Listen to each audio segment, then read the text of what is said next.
I've become happy, joyous, and free, and I want to keep it that way.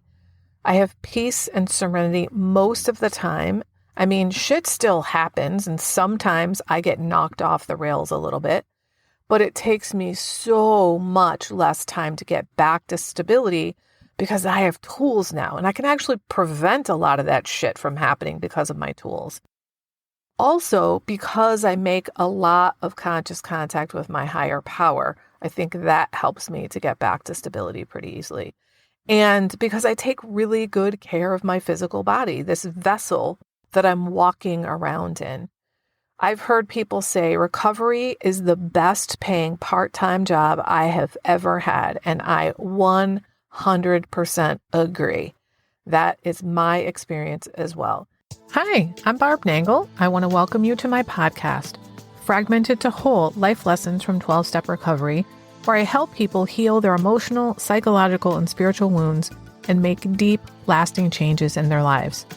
I'm the founder and CEO of Higher Power Coaching and Consulting, LLC, where I coach people on how to develop healthy boundaries. On this podcast, I share my experience, strength, and hope from recovery. I don't support or endorse any particular 12-Step Recovery Fellowship, and I don't claim to speak for any particular 12-Step Fellowship. I also don't believe that 12-Step Recovery is the only way to recover. You might need additional help. My hope is that you'll find my words concretely helpful in improving your life, whether you're in recovery or not. This is episode 173, Daily Success Habits to Keep You Happy, Joyous, and Free. I got the idea to do this podcast episode because I was listening to a business podcast where the woman talked about daily success habits for successful entrepreneurs, and I found it to be really helpful. I am always trying to get better and better as an entrepreneur. So I thought I'd share some of my foundational habits that I learned in recovery that help me to stay happy, joyous, and free. I've had a number of times where people have asked me what I do on a daily basis from my recovery to hold on to it. I've also had a number of people ask me what questions are on my nightly inventory. So I know people are curious about these things, and I thought I'd give it a shot and share what works for me. Now, it doesn't mean this is going to work for you. You have to figure out for yourself your own constellation of daily habits. But there is one thing that I think is a must for everyone in recovery, and that is consistent conscious contact with your higher power. I'll go into what that means for me in a moment, which is a lot actually. But I want to let you know that I'm only going to cover 3 things that are foundational for me rather than bombarding you with a ridiculously long list. So my first daily habit is conscious contact with my higher power. My second one is to move my body. And the third one is to engage in some kind of activity that's related to recovery every day. So here's number 1, what my conscious contact looks like. I do that in multiple ways every single day, multiple times a day. I have 3 prayers that I say first thing when I wake up, often before I even open my eyes.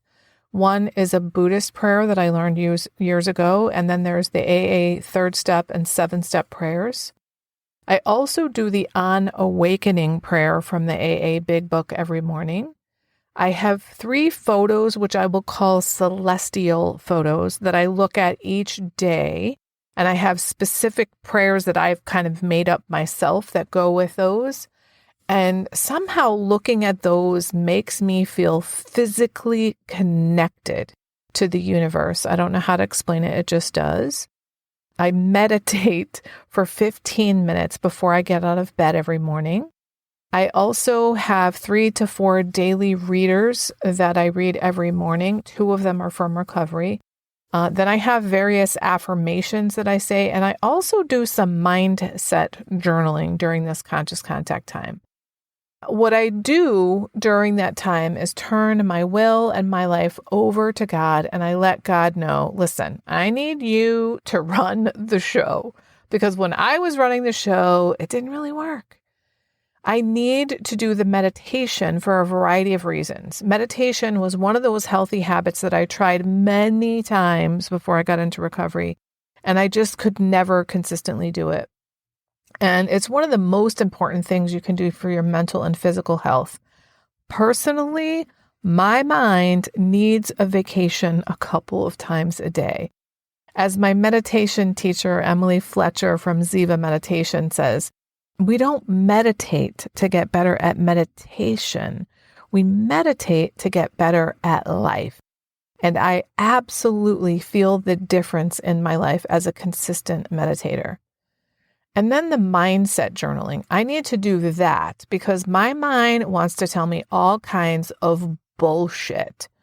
And I want to think on purpose about what's possible and all that sort of thing. I once heard someone say, I talk to myself more than I listen to myself. And this is a very important way that I do that. And then also because I'm in a food program and eat 3 meals and 2 snacks every day, I pray before every one of those meals and snacks. So that's more conscious contact. And I have a reminder on my phone to pray in the middle of the day. I also do a second 15-minute meditation sometime between lunch and dinner. And then when I go to bed, I do my nightly gratitude journaling and my nightly inventory. And sometimes at night, I do more mindset journaling.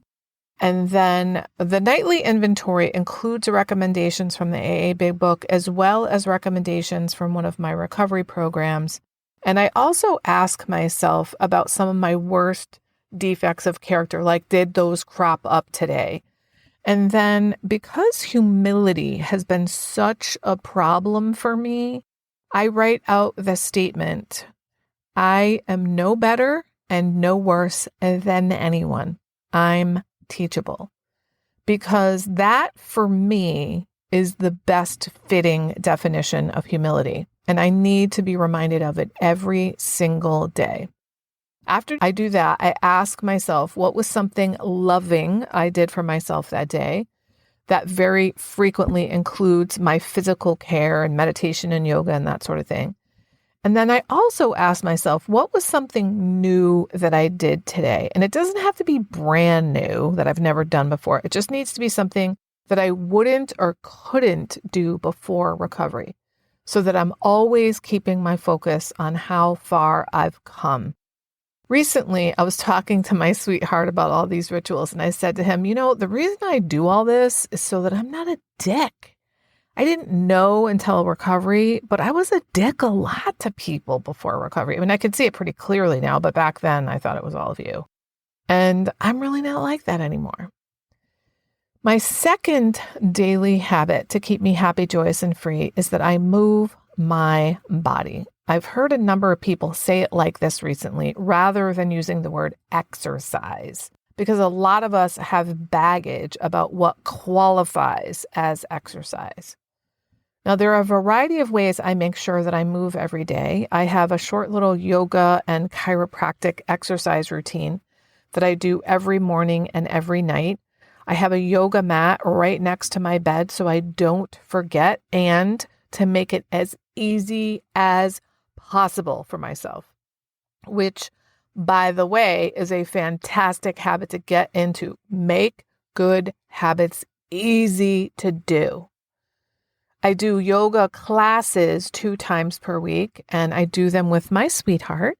We've been doing yoga together since the day of our very first date. We went to yoga together right after our coffee date, which we actually had planned before the coffee date. And it's a wonderful part of our relationship because it's a different way to connect.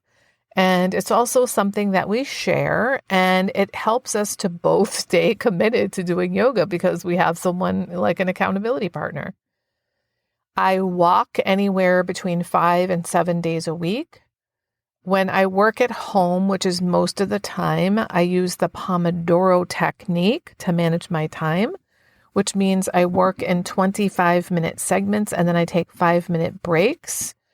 And this has helped me enormously. I don't think that I have attention deficit disorder, but I am definitely like a recovering multitasker. And it's really helped me to focus. And when I'm taking those breaks, I make it a point to go down the stairs and back up at least once during those breaks, because I want to make sure I'm moving my body very regularly. I've heard it said that sitting is the new smoking.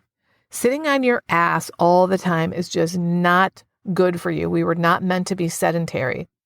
So getting up at least a couple of times an hour to move and going down the stairs is really helpful, both for my physical body and for my brain. Another thing that I've tried a few times recently, and I really intend to keep doing it, is doing 5 jumping jacks during those breaks as well, just to get my body moving and the blood flowing. The physical energy generated when I exercise really makes a difference for me. The third daily habit that I use to keep me happy, joyous, and free is that I do something related to recovery every day. So it's actually multiple things that I do related to recovery every day, but it's a really important part of my life. I go to at least 1 meeting per week in each of my 2 fellowships. I have 5 sponsees, 4 from one fellowship and 1 from the other. I don't talk to all of them weekly, but most of them I do. I also have a sponsor and a fellow traveler. So I'm going through a recovery workbook with a fellow traveler, and I talk to both of them every other week. So on one Sunday, I talk to my sponsor, and the other Sunday, I talk with my fellow traveler. Some of the daily readers I use are recovery literature, and the reason I make sure to do something from recovery every single day is because of how deeply and profoundly recovery has altered my life. As you may know, I was in therapy for 37 years, almost continuously before recovery. And I also did just about every fucking self-help thing you could possibly imagine. And all of that shit was just like a scratch on the tip of the iceberg compared to recovery, which was like removing the iceberg for me. So I am in when it comes to recovery. It's really working for me. I've become happy, joyous, and free, and I want to keep it that way. I have peace and serenity most of the time. I mean, shit still happens, and sometimes I get knocked off the rails a little bit, but it takes me so much less time to get back to stability because I have tools now, and I can actually prevent a lot of that shit from happening because of my tools. Also, because I make a lot of conscious contact with my higher power, I think that helps me to get back to stability pretty easily. And because I take really good care of my physical body, this vessel that I'm walking around in. I've heard people say recovery is the best paying part-time job I have ever had, and I 100% agree. That is my experience as well. And I do think of it as a part-time job in terms of my level of commitment and the time I put into it. It's not that I think of it like a job because it's laborious or anything. I mean, I fucking love recovery, in case you can't tell. I could talk about it 24/7, which is why I have this podcast. To me, carrying the message of recovery to those who still suffer is a calling. I will never not do that. So, to recap, my 3 most important daily habits to stay happy, joyous, and free are consistent conscious contact with my higher power, moving my body, and something related to recovery every single day. Actually, it's multiple things related to recovery every single day. What we say in one of my programs is find someone who has what you want and ask how she or he got it. And that's what I did when I first got in. Actually, I still do. When there's someone whose recovery I admire or someone outside of recovery life whose life I admire, I want to find out what they're doing so that I can do that. So there's a little bit about what I do on a daily basis to stay happy, joyous, and free. I was recently reminded by a friend that when I first started recovery, I didn't feel lovable. I almost can't believe that I used to feel that way. and that I kind of forgot something so profound because I truly love myself now. And I want that for everybody. If you don't love yourself, there's literally nothing that can make up for that. I created something exclusively for my private clients since many of them don't love themselves. And I've now opened up my private vault to share it with up to 10 people individually. It's called the Self-Love Sprint. You'll grow to love yourself and truly feel worthy so you can stop saying yes when you really want to say no. Stop neglecting yourself and putting everyone else first. Stop saying all kinds of nasty shit to yourself. That is not what people who love themselves and feel deserving do. You'll stop being afraid that others will think that you're selfish for taking time to care for yourself. This is also for you if you don't really know who you are because you've always been such a fucking chameleon. Go to higherpowercc.com/love sprint. Remember, I'm only offering 10 of these, so don't wait. If you like this podcast, and I'm guessing you did or you wouldn't still be listening, then you're gonna love the other things I have to offer. If you'd love pre-released podcast scripts and episodes before anyone else gets them, or if you'd love access to content from my private vault that I developed exclusively for my private clients, which is like having a work session with me without me actually being there, go to patreon.com/higherpowercoaching. There are 3 tiers ranging from as low as $4 up to $24 a month. You'll also love my weekly newsletter, Friday Fragments, which has content very similar to the podcast. You can check it out at fridayfragments.news. That's fridayfragments.news. Please like and subscribe to my podcast on your favorite podcast outlet.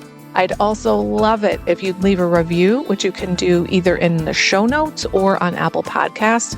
It really helps other people find my podcast so they can get the benefits you've gotten from listening. If someone came to mind when you listen to this particular episode, please share it with them. And my favorite place to hang out on social media is Instagram. I'm at Higher Power Coaching. Please DM me there. I'd love to hear what you got from this episode. I run group and private coaching programs on building healthy boundaries.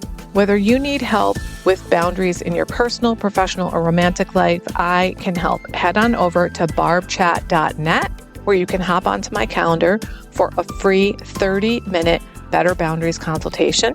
My ideal client is someone who is ripe for change. If that's you, I would love to work with you.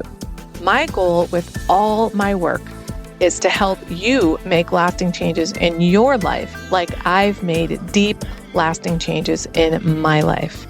Remember, it's never too late to recover. No one is beyond hope, and healing is possible. Thanks for listening.